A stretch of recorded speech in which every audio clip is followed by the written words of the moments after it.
कुछ है और ऐसे तो कुछ है ही नहीं। हाँ, ऐसे का मतलब है ऐसे ना किया करें। ऐसे क्या है, कुछ है ही नहीं, बेकार है, सामने वाले शास्त्री को जानते ही नहीं है, बिल्कुल बेकार है, हटाओ यहाँ से, भगाओ ना, दूसरे बुलाओ। ऐसे अगर अच्छा है तो ऐसे रखो, ना तो ऐसे तो है ही है। हाँ, जय जय श्री राधे। अब क्या कहें, ये मत देखो कि हमें तरफ कोई देख नहीं रहा है, चील की निगाह है। आज मेरे भैया श्री सुखदेव जी महाराज कहते हैं कि हे राजन परीक्षित, धीरे धीरे भीष्म की बेटी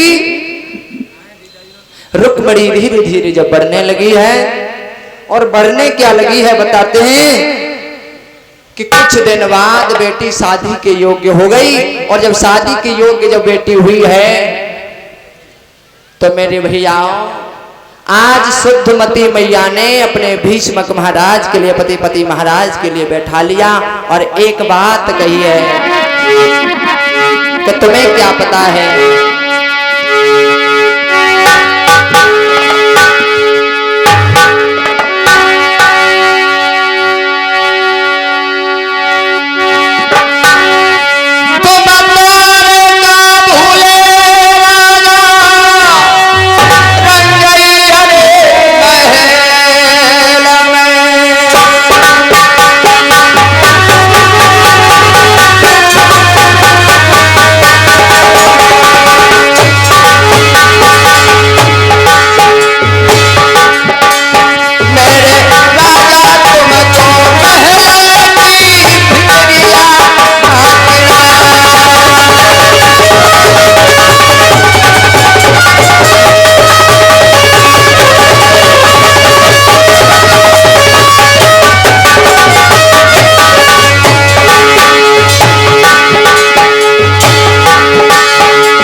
विपदा तो थोड़ी थोड़ी परेशानी सबके घर में आ जाती है रानी, लेकिन तुझे ऐसा लग रहा है मेरे घर में सब कुछ होने के बावजूद मुझे ऐसा लग रहा है सबसे बड़ी परेशानी तेरे घर में है।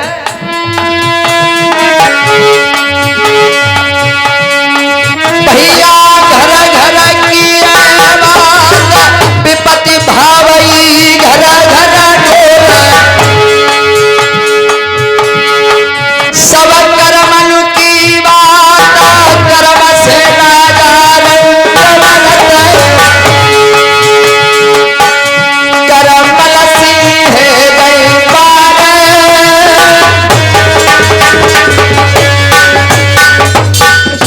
आज भीष्मक ने कहा परेशानी कौन सी बात की, शुद्धमती सही सही बताओ। बोले महाराज परेशानी क्या है, तुम्हें पता ही नहीं कि घर में शादी की एक बेटी हो चुकी है, तुम्हें कुछ पता ही नहीं है, तुम राजपाट में भूले बैठे हो। बोले राजपाट में भूले बैठे हैं तो कोई बात नहीं है, हम आज ही जाकर के कचहरी में यही चर्चा चलाएंगे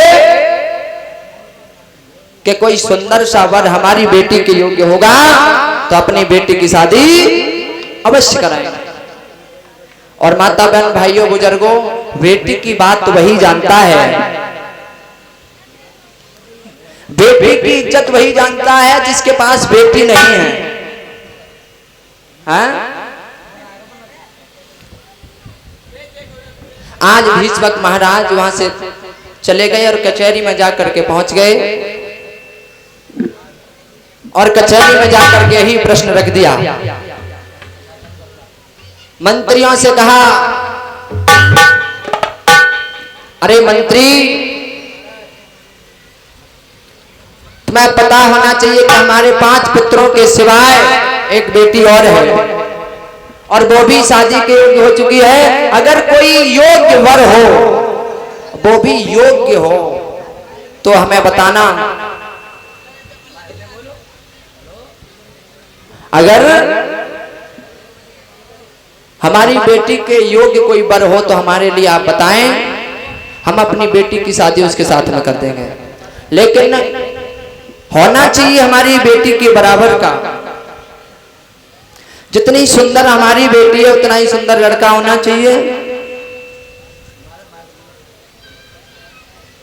साथ में बैठे हुए प्रजापति और प्रजा आपस में चर्चा करने लगे कि इनकी बेटी बहुत सुंदर है रुक्मिणी, लेकिन इसके योग्य वर कौन हो सकता है। अपने अपने मत बता रहे हैं। भीष्मक के 5 पुत्र थे, सबसे छोटा पुत्र था,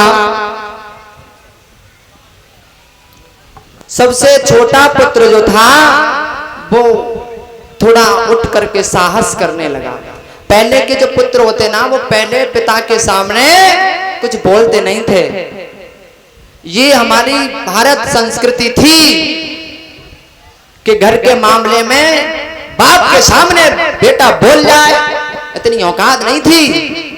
लेकिन आज अगर लड़का कह दे कि शादी वहीं से करूंगा तो वहीं से होएगी। सबसे छोटा पुत्र था और उसने कहा, पिताजी आपकी आज्ञा हो तो मैं कुछ बोल लूं। बोले बेटा बोल सकते हो, आज सबके लिए छूट है। बोले पिताजी मैं तो बस ये चाहता हूं कि मेरी बहन जितनी सुंदर है, जितने गुण हैं, उसके लायक तो सिर्फ एक ही वर मुझे दिखाई देता है और वो है द्वारिका के राजा भगवान श्री कृष्ण के अलावा कोई और दूजा मुझे दिखाई नहीं पड़ता है। इतनी बात सुनते ही भीष्मक का सीना चौड़ा हो गया और बेटे की बात जब अच्छी लग जाए बाप के लिए तो सीना गजबर चौड़ा हो जाता है बाप का। खुशी के मारे दम खड़े हो गए और कहने लगे, वाह बेटा वाह, शाबाश तूने बेटा आज मेरे मुंह की बात छीन ली। बेटा चाहता तो मैं भी यही था, लेकिन मैं आप लोगों की राय लेना जरूर चाहता था।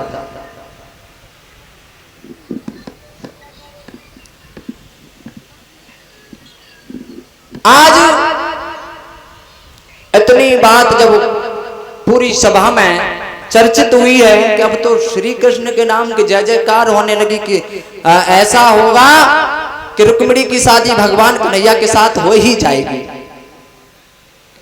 लेकिन उसी सभा में बैठा हुआ सबसे बड़ा पुत्र भीष्मक का रुक्मी खड़ा होकर के कहने लगा, पिताजी क्या कह रहे हो, दोबारा कहिए,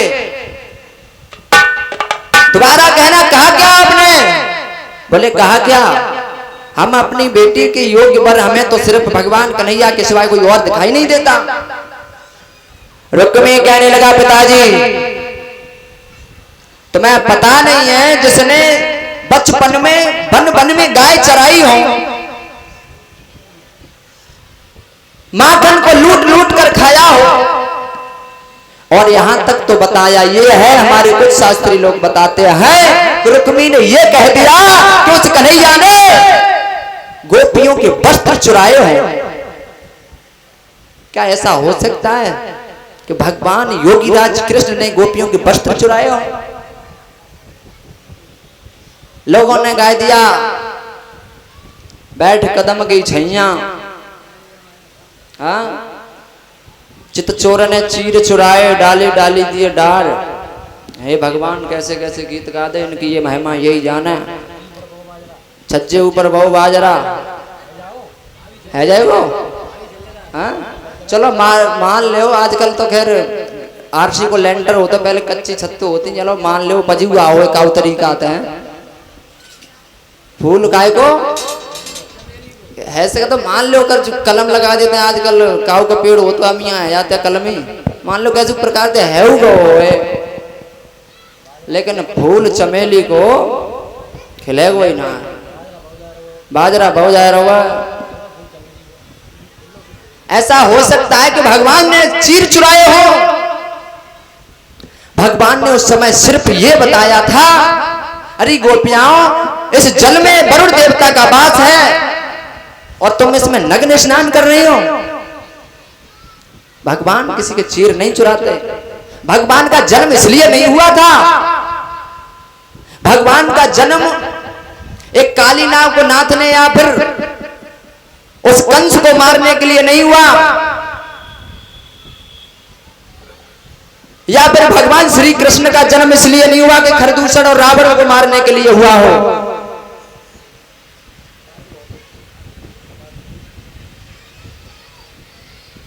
गोस्वामी तुलसीदास बाबा लिखते हैं, विप्रधेन सुर संत हितो लीन मनुजय अवतार,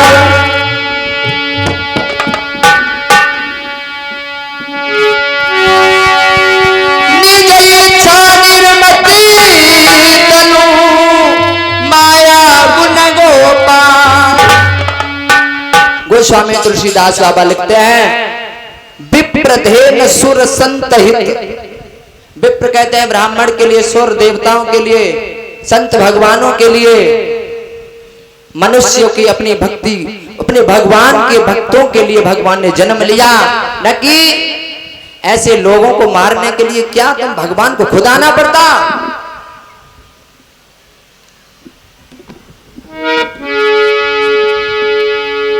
जाकी भ्रगुट सृष्टि होई,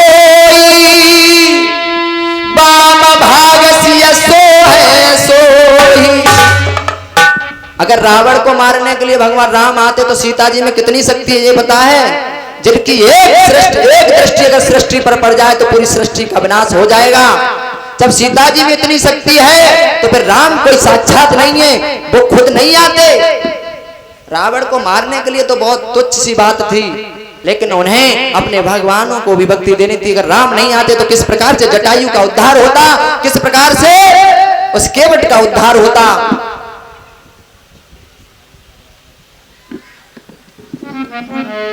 भगवान ने किसी की चीर नहीं चुराए, लेकिन जो भी है वो सब सही है। आज रुक्मी ने कह दिया कि उसके साथ में चाहे तीर क्या, चाहे कितनी गोली चल जाए, तीर तलवारें चल जाए, लेकिन मैं अपनी बहन के साथ ही उस कन्हैया के साथ में कदापि नहीं होने दूंगा।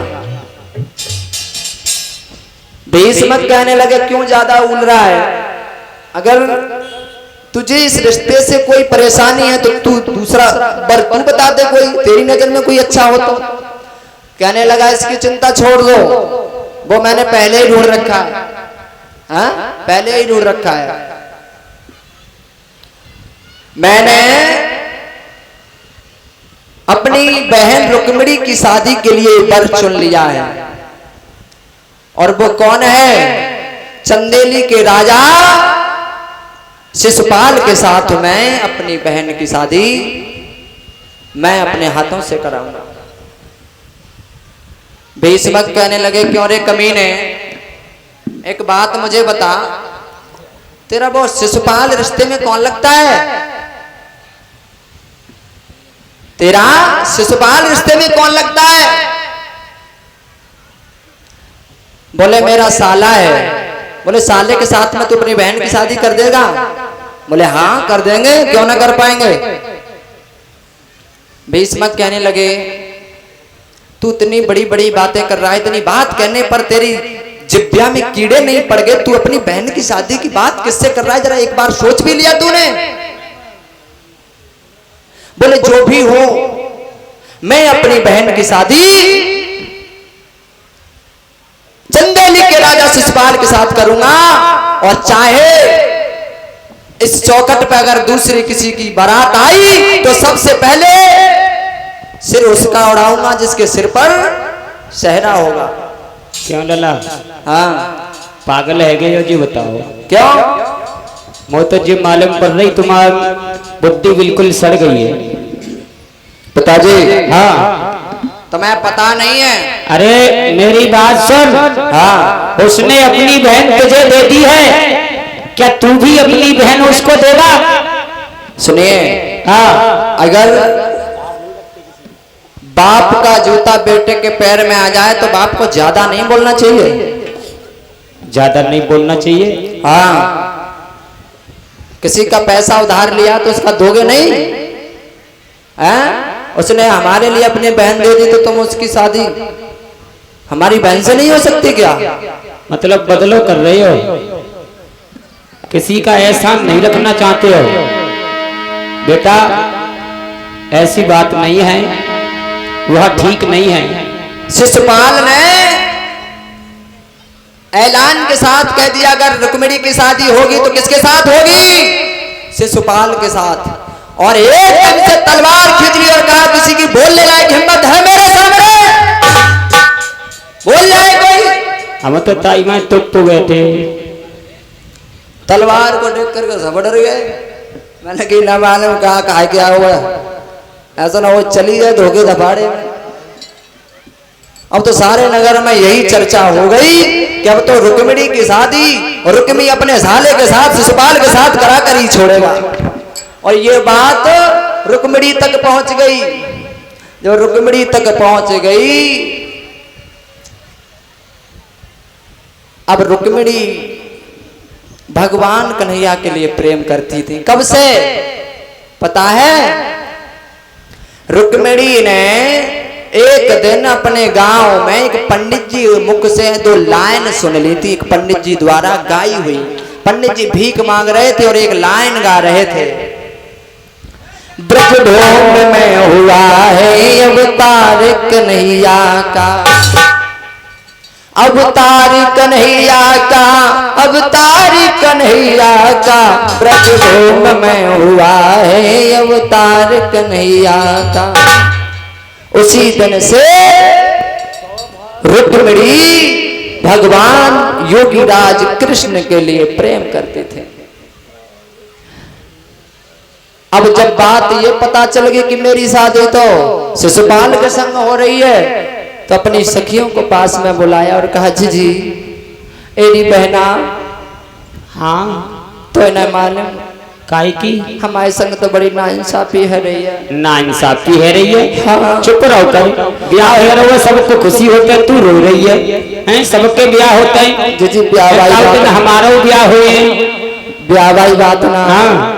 बात यह है हाँ कि जो हमारी शादी हो रही है वो शिशुपाल के साथ हो रही है। अरे तो बढ़िया है, वो बलवान है, तो ना अष्ट पुष्ट है, राजा है, महल बने हुए हैं। तो ना मालूम बहन, हाँ, हम कऊ और से प्यार करते हैं। और से? हाँ, किन से प्यार करती हूँ? हम द्वारिका के राजा कन्हैया से प्रेम करती हैं। कन्हैया से? हाँ। अच्छा बहन, तो बहन तुम अपने भैया को तो जानती हो, वो तो किसी की नहीं मानेगा, तासे ऐसा न करो। Listen to my sister, it is my request. बहन ऐसा न करो, सुन ले, लिसन मेरी सुन लो। हाँ, ऐसा करो तुम, कैसो कन्हैया ते फोन कर दो और एटा ले जाओ तुम, और एटा कोर्ट मैरिज कराई लो। जी जी, हाँ। उनको फोन नंबर ही ना है। फोन नंबर ना है? हाँ। ले कन्हैया को सबके पास में फोन नंबर है, उनके नंबर की जरूरत का है, मन से याद करो। जी जी, कोई ऐसा उपाय बताओ जिसके साथ मैं अपने भगवान को प्राप्त कर सकूं। उपाय? हाँ। तो बहन उपाय तो एक ही है। क्या? किसी पंडित जी को भेज करके वहां पर अपनी खबर पहुंचा दे, किसी चिट्ठी में लिख करके कन्हैया जी के पास में। अरे वो तो त्रिलोकीनाथ हैं, सबको जानने वाले हैं, वो आ जाएंगे। आ जाएंगे? बिल्कुल, क्यों नहीं आएंगे। उन्हें कोई प्रेम से बुलाए और वो नहीं आए, बिल्कुल आएंगे। आज माता बहनों भाइयों, शिशुपाल की साथ में शादी होने से इतना डर गई और अपने हाथ में कलम लेकर के, और क्या लिख रही है? हाँ? क्या लिख रही है रुक्मिणी? चिट्ठी। दीदी का बहुत सही जवाब आया है, आजकल तो लव लेटर बोलता है। को लिख रही है? को लिख रही है? रुक्मिणी। रुक्मिणी नहीं, रुक्मिणी। हाँ। रुक्मिणी ही बता रही है वो। सभी ताली बजाते हुए बोले